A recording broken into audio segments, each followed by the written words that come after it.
Ok, donc bonjour à tout le monde. On va lire quelques versets. Je pense qu'on ne les lira pas tous, mais c'est pas grave. Une première chose, je ne sais pas si vous savez que nous avons deux libertés. Ah, vous ne saviez pas, d'accord. C'est pour ça alors, d'accord. Il y a une première liberté, en fait, je vais vous lire un verset ou deux, en fait. En 1 Pierre 2,16, en 1 Pierre 2,16, il nous est dit une chose. Il nous est dit, étant libre, sans faire de la liberté un voile qui couvre la méchanceté, mais agissant comme des serviteurs de Dieu. Donc manifestement, il y a une liberté ici. On va lire un autre verset qui dit la même chose, pas exactement, mais quand même, en Galates 5,13. En Galates 5,13, il nous est dit, frères, vous avez été appelés à la liberté, seulement ne faites pas de cette liberté un prétexte de vivre selon la chair, mais rendez-vous par charité serviteurs les uns des autres. Et donc ce que je veux dire avec ces deux versets-là, par exemple, et puis on en a un autre, c'est 1 Corinthiens 10, 22 à 24, où il nous est dit que tout est permis, mais tout n'est pas utile. Et en fait, à travers ces versets-là, on voit une chose, on voit que nous avons une forme de liberté, mais je dirais que cette liberté-là, tous les êtres humains l'ont. En fait, c'est la liberté de faire des choix. Et voilà, simplement, il est dit, tu es libre, mais je te conseille de pas ceci ou pas cela, ou que ça ne soit pas un prétexte, ou que ça ne soit pas pour vivre dans la chair, etc. Mais on a tous une première liberté qui est commune à tous les hommes et qui est le résultat du fait qu'en Genèse 3, même pas avant, on apprend que nous avons été créés à l'image de Dieu. Et Dieu étant libre, nous sommes libres, et donc nous avons une capacité. Cette liberté-là, en fait, c'est une capacité de faire des choix. Alors après, je serai d'accord avec vous, les choix, on ne les a pas toujours en toute connaissance de cause. Cette liberté-là, elle est influencée et influençable. Voilà, tout n'est pas parfait, etc. Mais en tout cas, nous avons une capacité de faire des choix et nous sommes conseillés par rapport à cela. Mais je vous dis ça parce que on va lire un verset, c'est en Jean chapitre 8. En Jean chapitre 8, je vais garder ce papier. Non, avant ça, je vais quand même vous lire un autre verset en Pierre. Parce qu'en Pierre, en 2 Pierre, chapitre 1 et au verset 3 et 4, il nous est dit une chose qui est très belle, mais quelque part qui peut aussi être peut-être un petit peu embêtante. 2 Pierre 1, verset 3-4, il est dit « Comme sa divine puissance nous a donné tout ce qui contribue à la vie et à la piété, au moyen de la connaissance de celui qui nous a appelés par sa propre vertu, par sa gloire et par sa vertu. » Donc ici, il nous est dit qu'en fait, on a tout reçu. Alors d'un côté, on a une capacité de faire des choix. D'un autre côté, il nous est dit que nous avons tout reçu. Donc tout devrait rouler impeccable. Mais pas tout à fait. Enfin, en tout cas, je pense que vous devez constater dans votre vie que ce n'est pas exactement ça. Et on va lire en Jean 8, 36. En Jean 8, 36, c'est Jésus qui parle aux pharisiens, mais il dit quelque chose qui est, on va dire, peut-être beaucoup plus général. La discussion, là, ici, elle est un peu houleuse, mais il est dit...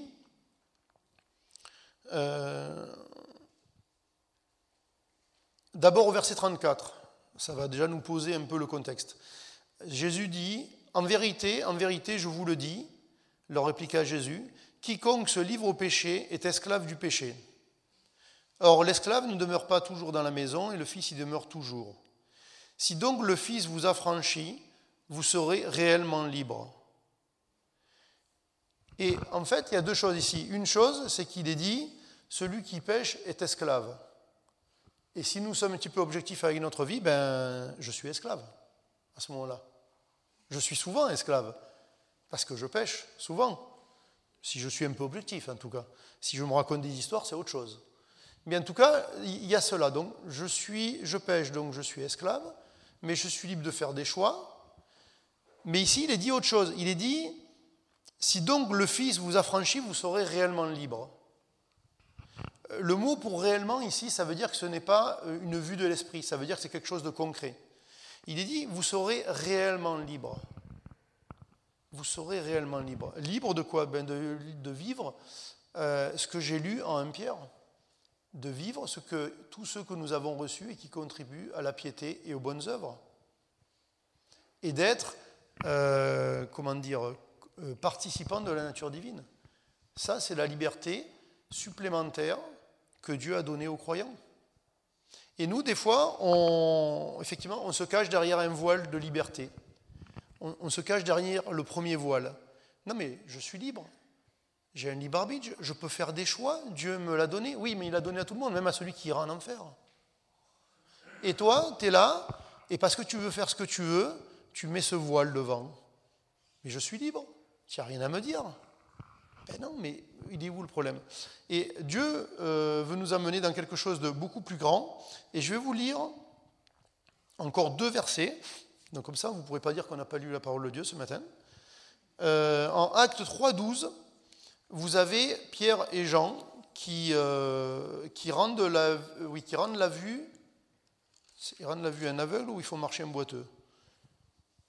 Un boiteux. Il faut marcher un boiteux. Et donc, Acte 3 au verset 12, une fois que le miracle a lieu, vous avez les gens qui connaissaient cet homme et d'autres qui ont vu les choses, qui viennent et qui sont très étonnés de ce qui s'est passé. Ils sont étonnés d'un miracle. C'est un minimum.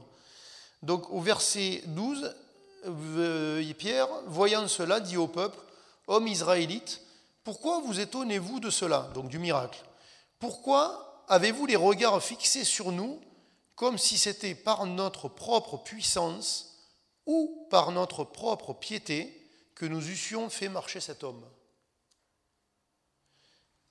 Et ça, c'est quand même assez intéressant, parce que des fois, vous savez quoi, nous sommes au courant de la première liberté que nous avons, nous nous dépatouillons avec notre chair, nous entrevoyons ou nous connaissons ou nous recevons éventuellement la volonté de Dieu, et on se débrouille avec tout ça, et en fait, on pense que c'est nous qui allons faire les choses. Alors qu'en réalité, cette liberté, en fait, elle nous est donnée lorsque nous considérons l'esprit que nous avons reçu. Et je vous lis un dernier verset, et je finis avec ça.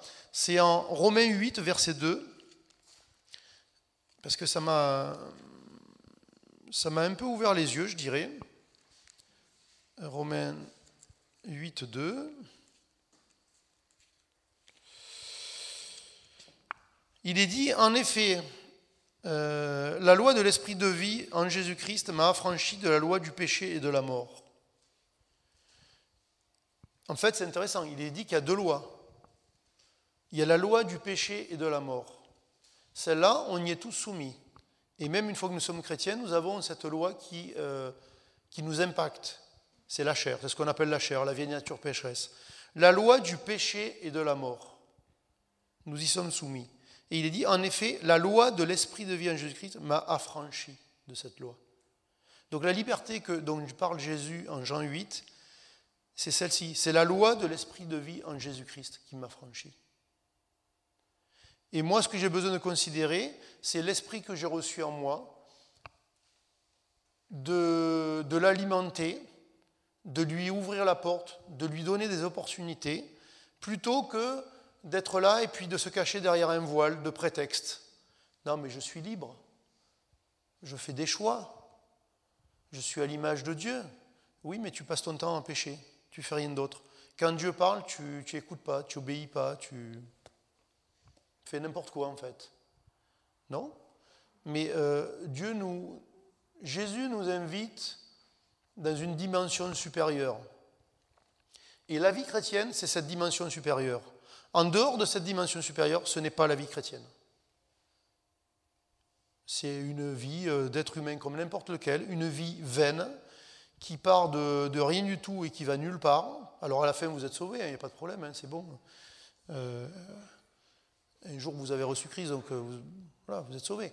Mais je veux dire, le contenu de ma vie, là où entre le début et la fin, si je ne rentre pas dans cette dimension supérieure de la loi de l'esprit de vie, qui m'affranchit, mais si je ne suis pas affranchi, je passe toute ma vie esclave. Et l'esclave, c'est quoi? Celui qui pêche est esclave du péché. Celui qui pêche est esclave de ceux qui dominent sur lui. Et juste, nous sommes appelés, encouragés et proposés à vivre quelque chose de supérieur, quelque chose de meilleur, quelque chose où quelqu'un d'autre à l'extérieur de nous nous libère pour vivre une autre vie. Ça, c'est la vie chrétienne. Le reste, c'est rien du tout. Le reste, c'est rien du tout. Et quand on sait que c'est une vie que nous avons reçue à l'intérieur, mais qui vient de l'extérieur, il n'y a pas de sujet de se glorifier.